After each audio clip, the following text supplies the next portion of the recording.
सियासत में सब जायज होता है। कब कौन क्या किस बात को लेकर मुद्दा बना ले और किस बात पर राजनीतिक व्यक्तियों के शब्द को लेकर बात छिड़ जाए, कहा नहीं जा सकता। दौर बदला तो बोलने का तरीका भी बदला। अब लोग सोशल मीडिया को अपनी बात कहने के लिए चुन रहे हैं। इसी बीच फेसबुक पर देवास सांसद महेंद्र सिंह सोलंकी ने एमजी रोड पर बन रहे मंदिर को लेकर पोस्ट की, जिसमें उन्होंने लिखा, स्वास्थ्य विभाग की जमीन पर कब्जा करने के लिए भगवान की आड़ नहीं लेना चाहिए। मंदिर श्रद्धा से बनते हैं, जमीन पर कब्जा करने के लिए नहीं।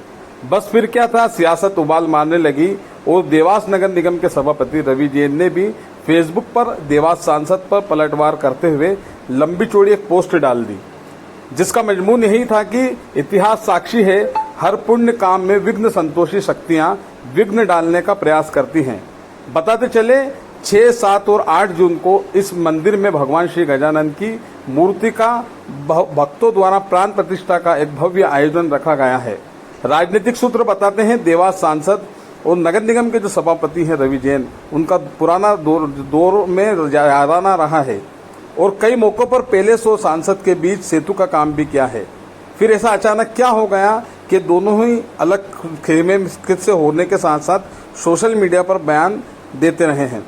खैर, यह राजनीति है जिसमें सब जायज है। इस मामले में कांग्रेस के नेता और सोशल मीडिया पर सक्रिय रहने वाले पंडित रितेश त्रिपाठी से हमने बात की और क्या कुछ कहा पंडित जी ने, आप खुद सुनिए उनकी जुबानी। देवास में सुबह से राजनीतिक गलियारों में गणेश मंदिर को लेकर चर्चाओं का जोर चल रहा है। इस बीच आपका भी कमेंट आया, आप क्या कहना चाहिए?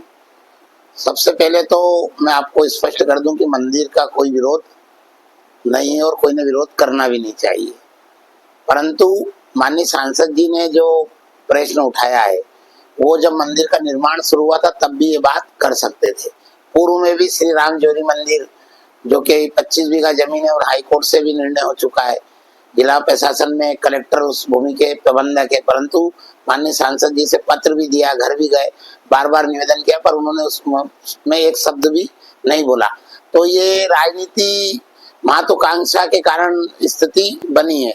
और देवास में इतने सारे मुद्दे हैं, मेडिकल कॉलेज नहीं मिल पा रहा, शासकीय कन्या शिक्षा परिषद नहीं मिला, नजुल पैकी हमारे पास कलंक के रूप में देवास शहर के पुराने शहर के नागरिक भुगत रहे हैं। एक ही प्लाट में गरीबों को प्राइवेट बैंक से महंगा ऋण लेना पड़ रहा है।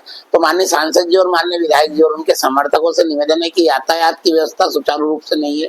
मेट्रो से देवास जुड़ना चाहिए था, 2 फेज हो चुके, अभी तक नहीं जुड़ा। उज्जैन रोड की हालत किसी से छिपी नहीं है। सिंगस्त में 3 मीटिंग हो चुकी, उसमें भी वो सिंगस्त में उज्जैन से रोड नागूखेड़ी तक आज तक मंजूर नहीं हुआ।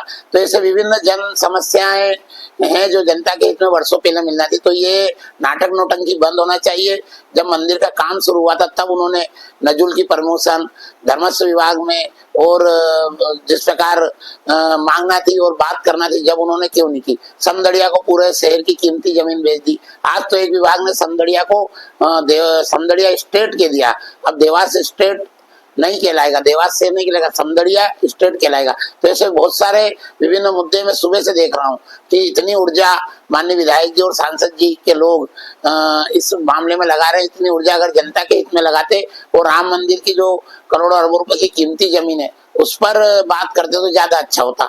इसमें एक बात और आपको मैं कहना चाहूंगा कि जो सभापति जी हैं वो पूर्व में अच्छे पक्के दोस्त थे सांसद जी के, तो कार्ड में उनका नाम उद्घाटन में नहीं होने के बाद ये स्थिति बनी है। अगर सांसद जी को वास्तव में पीड़ा होती सरकारी जमीन की तो वहां लाखों रुपए के पेवर ब्लॉक बिना किसी मंजूरी से नगर पालिका निगम ने लगा दिए, जबकि वो भूमि स्वास्थ्य विभाग की है। दोनों विभाग हाथ खड़े कर रहे हैं। तो तब सांसद जी ने क्यों नहीं बात की? आज सांसद जी क्यों बात कर रहे हैं? रही बात मंदिर का, तो मंदिर का कोई विरोध नहीं करेगा। पूर्व में भी वहां शंकर भगवान का मंदिर था और बनना चाहिए शांति से, क्योंकि मंदिर और आराध्य देव हमारे आस्था, पवित्रता और हमारे धर्म के आस्था का विषय है, इसलिए इसको राजनीति करने का कोई विषय नहीं है। पंडित रितेश त्रिपाठी।